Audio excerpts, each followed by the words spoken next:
What you force me to be is what you are.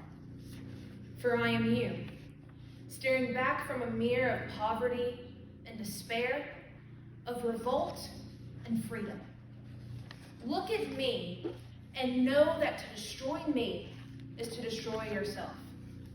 You are tired of the long hot summers. I am weary of the long hungered winters.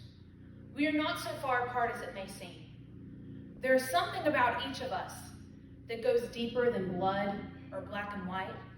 It is our common search for a better life, a better world. I march now on the same grounds you once marched. I fight for the same things that you still fight for. My children's needs are the same as your children's. I too am America. America is me. It gave me the only life I've ever known, so I too must share in its survival. Look at me. Listen to me. Try to understand my struggle against your racism. There is yet a chance for us both to live in peace beneath these restless skies.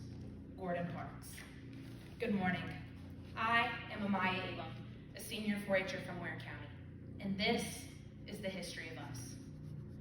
We've heard their names before. Abraham Lincoln, Susan B. Anthony. Your history, Dr. Martin Luther King Jr. and Rosa Parks. My history, Dr. Laura Perry Johnson and Mr. Arch Smith. Our history. Our lives intertwining because of an organization so near to us. I personally could not imagine my life without 4-H, and I know many of you couldn't either. But if it were 1904, when Georgia 4-H was established, there would be no place for someone like me. Someone who is a female, and specifically, someone who is Black. With this being my 7th year, a part of Georgia 4-H, I look back at year 1 when I initially learned about the belonging established with the Boys Corn Club and Girls Tomato Canning Club. But it wasn't until this year 7, 2 months ago, that I learned about the belonging established with the Emory Thomas Auditorium in Dublin, Georgia. We had a scheduled Clovers and Company show there. I had never heard of the auditorium or even the nature of the show, and little information about this true treasure nestled into a golf course. When myself and my fellow castmates walked in, we were met with broken tile, a 40-year-old air conditioning system, and flickering lights, unsure of how in the world we were going to perform or why we were even there. While the cast was piling in and the production crew was setting up, I decided to explore to receive answers about this mysterious place. When I went to the front, I was met with a diagram. You are here, it said. And all around the defining marks were cabins, a pool, and even a nurse's station. That's when I realized this was a 4-H center. I opened the doors of this piece of our history to be met with green clearings and golf carts. An entire history gone, except for the auditorium. I placed my hand on the brick of the building. Alone by myself, I closed my eyes, took a deep breath, and envisioned what I couldn't see. I saw laughter, running, gossiping, swimming, and the beginnings of my place in Georgia 4-H. After my experience and throughout the show day, I was able to see what some of my cast members couldn't. I established a connection with the Dublin 4-H Center and was determined to expand my knowledge on the true history of how these grounds contributed to the separate but equal mindset. It was a short time frame that I learned we were performing to dedicate the Dublin 4-H Center and breathe life again into the auditorium. From that day on, I was determined to learn as much as I could of what truly entailed inside of the Black Extension Service. Located at Georgia State Industrial College in Savannah, Georgia, the Black Extension Service worked alongside the UGA Cooperative Extension Service to provide trainings and equal opportunity for Black students, accomplishing strides longer than any other state in our nation. In 1921, there were 58 4-H clubs serving 1,716 youth, and under Black State 4-H leader P.H. Stone, membership grew to 2,766 by 1930. Over 60% of Georgia State Industrial College students were 4-H members, many later giving back to the organization as county agents. Due to the rampant success and promise in the program, the first campsites were established in Liberty County in 1928 and Camp Ware County, my home county, in 1933. Construction of the world's largest 4-H center in Eatonton, Georgia, monopolized most of the attention of the UGA Cooperative Extension Service from 1948 until its dedication on October 30th, 1954. Meanwhile, accommodations at the Dublin 4-H Center limited the number of students who could compete in district and state competitions and club meetings. In 1953, P.H. Stone, state agent for Black Extension work, announced a capital campaign to raise funds to expand lodging facilities from 200 to 500. R.E. and E.D. Martin of Martin Theaters of Georgia, Inc. donated 140 acres of land to expand the campus.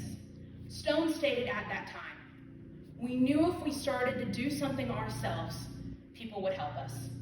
The official dedication of the Dublin 4-H Center was November 15, 1957, and although many diligence was put into establish it, after 64 years, Emory Thomas Auditorium is the only piece still standing. Stuck in time, separate.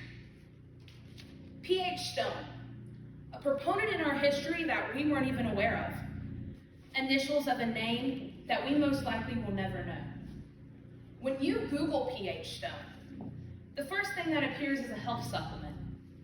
But when you Google Tommy Walton, the other state 4-H leader at that time, you are met with the 4-H Hall of Fame. Separate, but not equal. After my researching of the program and the people in it, I felt as stuck in time as that auditorium. But I chose to take my frustration and turn it into information. A few weeks ago, I had the opportunity to visit the National Museum and Memorial for Peace and Justice in Montgomery, Alabama. The museum is truly astonishing, containing information about African American citizens from 16th century at capture to present-day America. Throughout the auditorium are halls and halls of exhibits, finding out from one of the walls that it stands on the same site as an old slave auction facility. The ambiance in the air was already bone-chilling. But it became even worse when I arrived at the National and State 4-H Leader exhibit to see former Governor Herman Talmadge state that he would never allow a Negro into the white-only school system if it was the last thing he did in his term. Somebody who is publicized as a proponent for 4-H, whose name is all around Rock Eagle 4-H Center. Somebody who matched every dollar for the Dublin 4-H Center to be built. Separate, but not equal. No matter what I've learned through my research of the history of us, I've learned the power of perception. History truly is in the eye of the beholder. And no matter how pretty or ugly history is, you can't rewrite it. You can only learn from it. And that's why I'm proud to say that 4-H grows right here. 4-H grows with my friend J.C. Barnes, former state 4-H president who received 18 college acceptances. 4-H grows with my friend Jay Lovett, a former state board member and Clovers and Company member who is now giving back to the organization as a camp counselor. And 4-H grows with me, Amiyah Elam, a National Youth in Action Civic Engagement finalist. Georgia 4-H has grown since P.H. Stone, and because of him and our past and present leaders, it will continue to grow without him. So although Black students didn't have a place in 4-H, they made one, a successful place, a place that is secure for me and other students just like me, and more importantly, those that are not. So because of the history of me and the history of you, our place in this organization is accepted and appreciated. And that is history that will never be denied. Thank you.